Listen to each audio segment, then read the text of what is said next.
Journée d'élections législatives ce lundi en Géorgie. Un scrutin dans une ambiance tendue. Il y a 2 semaines, des vidéos ont été diffusées montrant les mauvais traitements infligés sur des détenus dans une des prisons du pays. Le parti du président Mikhail Saakashvili pourrait en être fragilisé et en subir les conséquences. Les Géorgiens se sont rendus aux urnes ce lundi pour les élections législatives. Le climat est tendu. La diffusion d'images de mauvais traitements sur des détenus d'une prison du pays pourrait nuire au parti du président Mikhail Saakashvili au pouvoir depuis près de 10 ans. Mikhail Saakashvili est arrivé au pouvoir en 2003 après la sanglante révolution des Roses et a engagé une guerre de 5 jours avec la Russie. Il espère remporter les élections face à son opposant Bidzina Ivanishvili, un magnat à la tête d'une fortune équivalente à la moitié de l'économie du pays. Ce dernier, à la tête de son propre groupe de 6 partis Rêve géorgien, pourrait profiter du scandale soulevé par la vidéo des tortures de prisonniers pour gagner le contrôle du parti au pouvoir.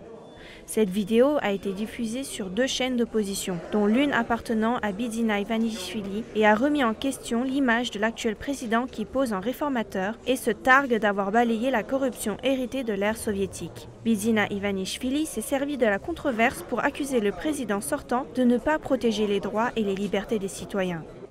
Dans ce contexte, des files de Géorgiens se sont formés devant les bureaux de vote de la capitale Tbilissi.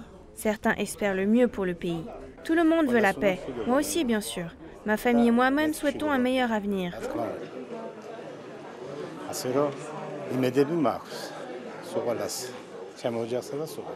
D'autres craignent que ces élections n'apportent de nouveaux problèmes. Il n'y a rien de bon. Ça peut s'améliorer, je ne suis pas sûre. Le plus important est que personne ne sème le trouble. Tout a été stabilisé dans le pays. S'il y en a qui ne sont pas satisfaits avec les résultats des élections, j'espère qu'ils ne provoqueront pas de violence.